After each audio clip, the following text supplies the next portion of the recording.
Salve galera, beleza? Mais um vídeo, vamos para o quarto vídeo dessa série aqui. Dessa vez, lidando com os limps nos estágios iniciais do Spin Go. Aqui no iniciar lição. E vamos que vamos fazer aquela leitura, né, interpretativa que eu gosto. Aprender um pouquinho mais, né? Nunca faz mal estudar antes da gente começar uma determinada atividade. Lidando com os limps nos estágios iniciais do Spin Go. Embora tenhamos recomendado uma estratégia de aumentar ou desistir do botão, né, devemos estar preparados para enfrentar limps de jogadores mais fracos que não estão cientes das vantagens dos mini raises com tamanhos de stack de 25 Big Blinds. A estratégia de limp é inferior ao botão, né, pois aumentar para 2 Big Blinds com stacks de 25 Big Blinds cria uma relação muito favorável entre stack e pot para o jogador em posição, onde, como já vimos, não existe um tamanho de tribet desejável disponível para os blinds. Vamos começar com uma estratégia simplificada para lidar com o limp do botão. O small blind pode completar, mas isso será como um range limitado e não mudará nossa estratégia de maneira significativa.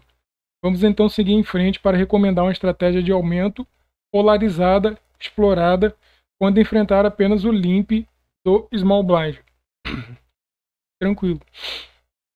Quando o botão faz limp. Há 4 opções principais com stacks em torno de 20 a 25 Big Blinds. Nós podemos aumentar sem ser all-in e largar para um all-in. Aumentar sem ser all-in e pagar um all-in. Aumentar all-in ou simplesmente dar check, tá ligado? Porque normalmente o botão, de um modo geral, ele é o cara que pode agredir na mesa, né? Então quando o cara deu só limp, muito provavelmente ele não vai ter uma coisa de mediana para baixo, assim. Então por isso você aumenta 75% das vezes aqui, ou você só dá cheque se você tiver realmente uma mão tão bosta que não vale a pena nem você tentar blefar e roubar o pote, né? Mas enfim, são só minhas considerações aqui. Vale a pena ressaltar que, quando o small blind está no pote, somos incentivados a empurrar com range maior do que o normal, devido ao tamanho do pote inflado e melhor relação risco-benefício. Geralmente, tanto os limpers do botão como se completam do small blind terão ranges limitados e largarão muito do seu range para um shove. Shove é o all-in, tá, galera? Uma forma diferente de colocar todas as fichas, viu? Foda-se, vai de all-in.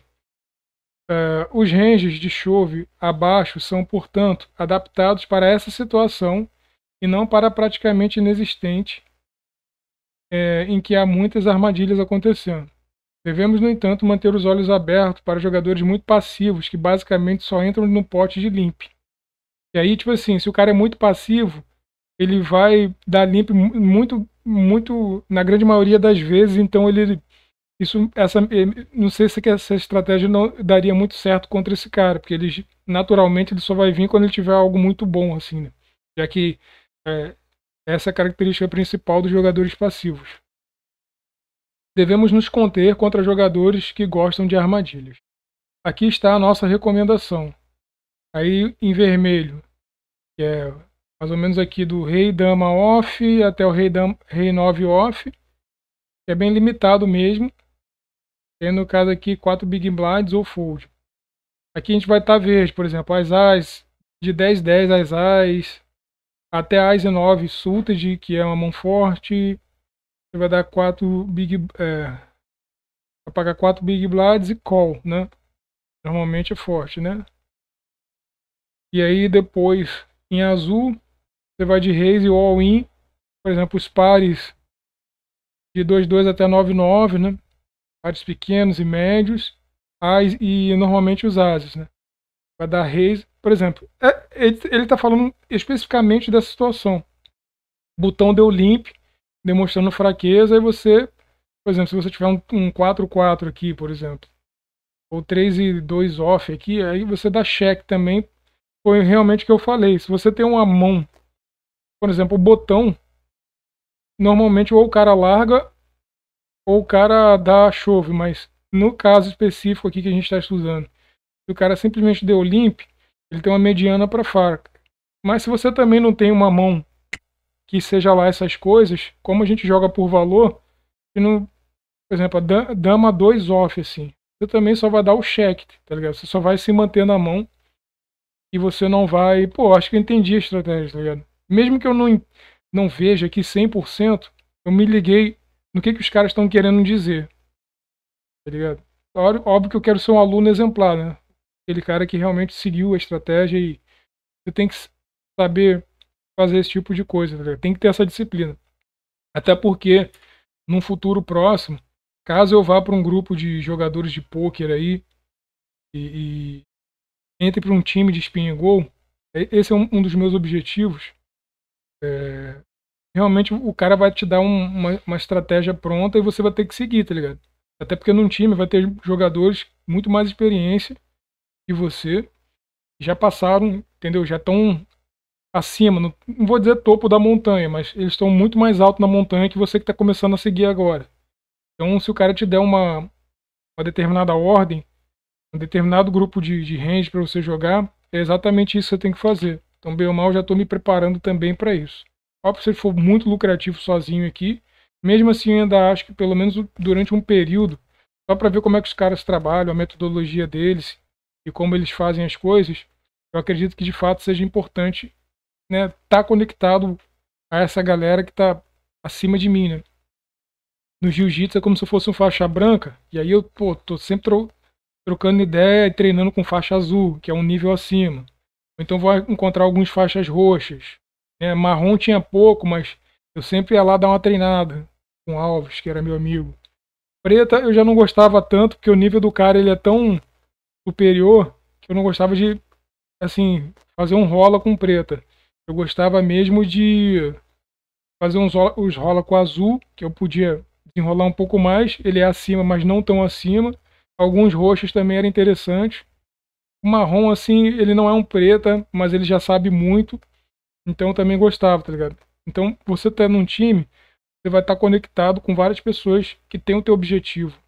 E, portanto, vão te ajudar de alguma forma. Por exemplo, o azul, como ele foi faixa branca há pouco tempo, ele já vai saber como você pensa e poder te dar uns toques aqui, ali e tal. Cara, faz isso, faz aquilo, você pega azul. Então, tem essa. Um cara que é muito superior, acho que ele vai comandar mais o time e a mijada vem descendo. Tipo assim, né? Você vai falar pro marrom, que vai falar pro roxo, e provavelmente vai falar com o azul e vai vir falar com você. Basicamente é isso. Você tem uma postura de preta, mesmo estando de faixa branca, acho que é o principal. Ou seja, você realmente pegar a estratégia, seguir a risca ali, procurar sempre obedecer o tatame, a galera, reconhecer quem é quem e procurar ter a fome de evoluir e querer ganhar, tá ligado? Essa é a ideia. Essa estratégia faz algumas coisas. Em primeiro lugar, gostaríamos de incentivar a ação com nossas mãos premium. Esse é um conceito com o qual já devemos estar familiarizados nas partes anteriores da série. Esperamos receber shows com pouca frequência aqui, devido à maioria dos limpers serem passivos por natureza. Mas vale a pena traçar a linha de onde devemos nos sentir à vontade para continuar com o limp tribet. Em segundo lugar, estamos empurrando com um grupo muito distinto de mãos, é, ou seja, aquelas com equidade de all-in decente, se forem pagas por algo como Rei Vala Sultan, por exemplo. É um bom exemplo de uma mão que os jogadores mais fracos são mais propensos a entrar de limp e então decidir pagar um all-in. Pequenos pares têm cerca de 50% de equidade contra tais mãos e a X, né, Ás e alguma coisa, está confortavelmente à frente. Né? Ou seja, se você tiver Ás e 2 aqui, ó, tá ligado? Você pode querer dar raise, entendeu? Querer apertar o cara, entendeu? Ás e qualquer coisa, basicamente, você vai ter jogo. Ou você vai botar 4 big blinds, ou você só vai aumentar a aposta ali e tal.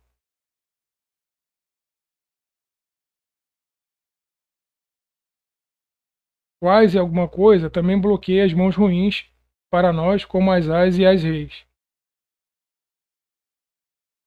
Era isso mesmo? Ocasionalmente, os jogadores ficam confusos contar as mãos e é bom empurrar com cartas que reduzem a probabilidade combinatória de nossos oponentes terem monstros. Não se preocupe com o enorme risco que o all-in implica. É claro que arriscar 24 Big Blinds para ganhar 3 blinds não é uma ótima relação, mas nós seremos pagos tão raramente e teremos equidade suficiente com esse range de chove quando isso acontecer, que não precisamos nos preocupar com isso. Pegar dinheiro morto em uma frequência muito confiável vale a pena em um formato tão rápido, onde cada ficha é vital para a sobrevivência.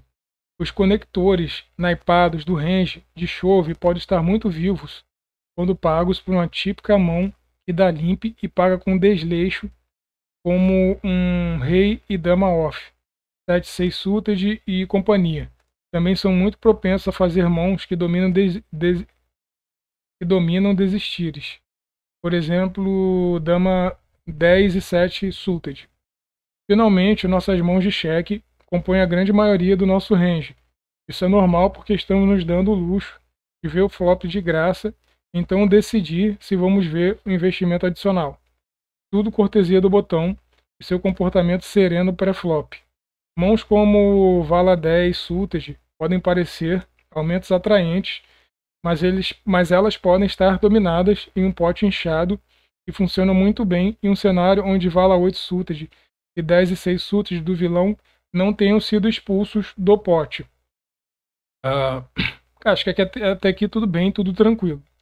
Se você tiver alguma dúvida, cara, né, que eu vejo muito o lado de que quem está chegando pela primeira vez, então o intuito é ajudar a comunidade, principalmente com aquelas pessoas que estão entrando em contato agora, querem conhecer esse mundo e querem ter um pouquinho de profundidade para não ficar tão zerado, né, tão sem saber o que fazer em determinadas situações, né? Claro que só a prática leva à perfeição, mas você tem que ter um plano correto para você fazer as coisas certas e ir galgando, subir os degraus o mais rápido possível, vamos por assim dizer, né? Quando o Small Blind faz limp, né? Quando o Small Blind faz limp, ter sofrer um limp raise do Small Blind é uma ameaça mais realista e alguns jogadores baseiam sua estratégia de Small Blind em tal jogada. Mas na maior parte do tempo é muito provável que vejamos um limp fold ou um limp call. Os dois tipos de mão que gostamos de aumentar aqui. Mas não é all-in. São os seguintes: mãos de valor que precisam construir o pote e blefs com alguma potência que podem fazer mãos melhores desistirem. O primeiro grupo consiste em mãos premium, né? Não há muito a acrescentar aqui. O grupo de blefe consistirá de lixo naipado, não conectado, e alguns conectores abaixo são naipados, estão atrás de uma mão, como dama 5 off, pode completar o small blind e largar para um aumento. As mãos com as quais poderíamos querer ir all-in serão novamente uma variedade de maior equidade nas mãos de jogabilidade menor, como pares, pequenos e as e alguma coisa. As mãos que damos cheque serão, portanto, as que sobrarem. Mãos medíocres que podem dominar o range de limp do small blind, mas não querem construir o pote e fazer com que o small blind diminua seu range. E a outra situação, lixo absoluto. Se fôssemos aumentar, estaríamos exagerando e construindo potes com mãos de equidade muito baixa. Nossa estratégia deve ser a seguinte: observe abaixo e diminuímos nosso tamanho de aumento para 3 Big Blinds por estar em posição. Isso ajuda a dissuadir o vilão de ir all-in, pois aumenta sua taxa de risco pela recompensa. Isso só pode ser uma coisa boa quando temos posição. São as mãos em vermelho aqui, ó. São mãos marginais, 3 e 2 suited, né? Suited significa que são do mesmo naipe aí. Mas mesmo assim, são mãos mais 8 e 5 suited, tá ligado? É mediano, eu diria mediano para baixo, assim, tá ligado? É aí que você vai fazer, você vai colocar 3 Big Blind, se o cara vier com alguma coisa aí, raise ou all-in, qualquer coisa, você vai foldar essas mãos. Aí nós temos as mãos amarelas, que você vai dar simplesmente o check, já que você está partindo aí do small blind, né? Então você só vai dar check mesmo e aí você vê o que vem. Pô, 13-2 off até mais ou menos 10 rei, 10 suited, por exemplo. Você só vai dar check e vai ver, vai querer ver o flop aí para ver se você continua ou não no jogo. As mãos que você vai dar raise e all-in, normalmente são os pares menores de 2, de 2-2 até 9-9. E se você tiver um 5-4 suited, 6-4 suited, você vai de all-in com isso aí. Bom, ok.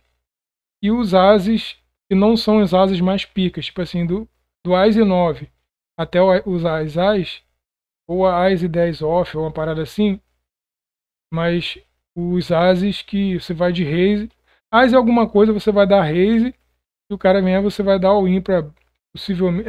O Ás ele tem muita força nesse tipo de jogo, como a gente vai ver. E aqui de novo, se você tiver, por exemplo, um rei, é uma carta muito forte, representa bem esse range aqui, você vai tribetar, vai pagar, não, tribetar não, você vai pagar 3 Big Blinds e você vai dar call, né? Ou seja, você quer que o cara coloque mais fichas para você explorando ele. Eu acho que é uma estratégia bem boa, inclusive. Essa estratégia é tão polarizada quanto possível. Nós estreitamos o range do vilão com os dois tipos de mão que queremos. Aquelas que estão destruindo um range limitado e aqueles que podem fazer mãos melhores desistirem e ainda assim terem potencial se forem pagas. Tudo mais é ok para ver um flop contra um range mais amplo. É tudo muito lógico. Conclusão. Na próxima vez, terminaremos o segmento das fases iniciais da série, examinando o jogo do Small Blind depois do aumento do botão. Então para os pós-flop, e então para o pós-flop por 3 artigos. Antes de terminar, com alguns conselhos para os heads-ups para diferentes tamanhos de stack efetivo que provavelmente encontrará naquela parte crucial do Spin and Go. Beleza, galera? Acho que quem escreveu esse artigo, não sei quem é, porque não deixo o nome do cara aqui, mas é um artigo do PokerStars. Parece ser basicamente muito forte. Eu acho que com o tempo você sempre coloca a sua personalidade e o seu jeito de ser. Por exemplo, se você é mais tranquilão e você vai seguir uma determinada estratégia, você, mesmo seguindo a estratégia, você tem os seus cacuetes, assim, as suas. Como é que eu posso dizer? O seu jeito de fazer as coisas. Você é agressivão e por aí vai. Ou se você é tight agressivo, né? Você fica na sua, mas quando agride bem, enfim. A estratégia pode ser executada por pessoas com características diferentes, tá ligado? Embora na grande maioria das vezes para dar certo, não dá para fazer muito desse meio que futebol autoral, tá ligado? Você tem que sair um pouco daquilo que às vezes você é e seguir, por exemplo, um range de mãos que foi determinado pela estratégia, porque com certeza um profissional que escreveu o artigo, ele sabe muito mais do que você, eles têm a amostragem, né, do que acontece mais no field, entendeu? Isso é realmente de fundamental importância. É como se você fosse um soldado que acabou de fazer o treinamento básico, então você atira, você rasteja, sabe, escalar, enfim, pula de paraquedas, e aí você encontra um soldado que acabou de voltar de uma guerra, tá ligado? Então o cara acabou de voltar, ele vai poder falar tudo o que aconteceu e muita coisa no treinamento, né? Claro que os caras te treinaram para você ser um soldado, mas ele vai dizer aquilo que é mais importante. Cara, você tem que fazer isso, isso e isso aqui não é tão importante. Então ele vai conseguir mostrar para você aquelas coisas que realmente aconteceram na guerra, tá ligado? Eu falei, cara, isso aqui é muito importante, treina isso. E por aí vai, entendeu? Eu vejo mais ou menos assim, para não entrar tão cru assim e de repente ter um resultado negativo. Então valeu, galera, é isso. Sim, verdade, simplicidade, objetividade. Se veio até aqui, gostou, dá um like, se inscreve, compartilha com alguém que você acha que vai agregar valor na vida da pessoa também. Então valeu, muito obrigado e fui.